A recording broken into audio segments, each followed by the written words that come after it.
وهنبدأ بالمقادير. دي نص كوباية سمنة سايحة، هنخليها على جنب دلوقتي. وده الزبادي، هقول لكم هنعمل بيها ايه دلوقتي. هي اهم حاجة الجلاش بتاعنا، احنا هنجيبه وهنعمله، هنقصه على مقاس الصينية اللي هنبدأ نشتغل فيها.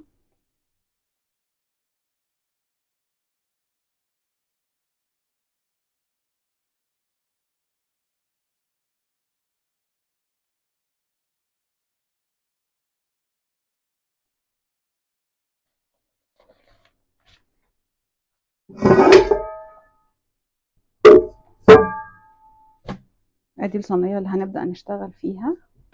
هنقص بس الزوايد اللي على الطروف وهنحتفظ بيها، مش هنرميها، بحيث انها تبقى مدورة بالظبط على قد الصينية اللي هنشتغل فيها.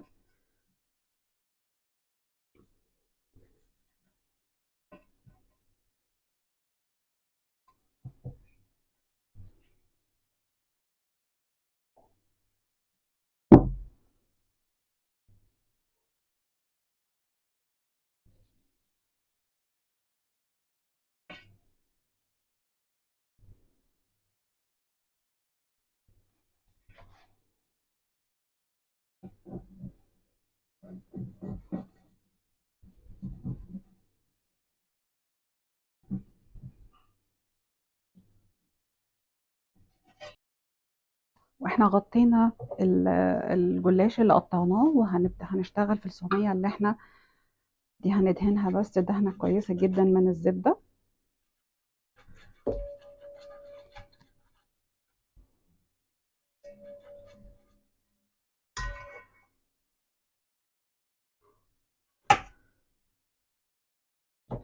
وهنحط بقى هنا اهوت، هنحط معلقتين السكر ومعلقة البيكنج باودر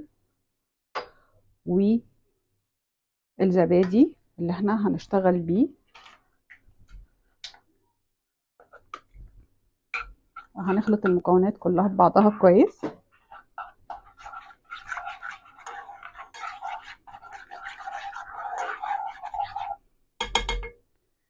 المكونات دي هي اللي هنحطها في بين طبقات الجلاش مع بعضها، بحيث انها تبقى تعمل طبقة لطيفة. والبيكنج باودر اللي احنا حطيناه علشان يعني ينفش بين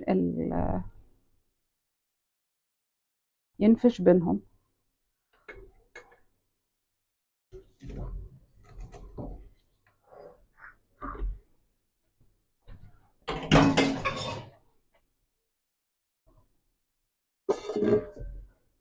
هنبدأ نحط أول طبقة.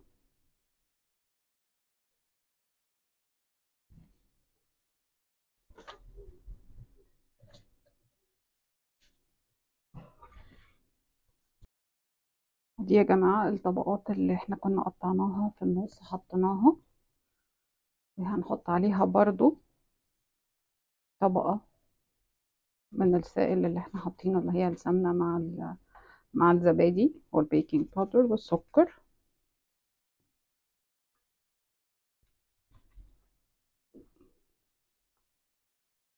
وهنكمل بقية الطبقات التانية.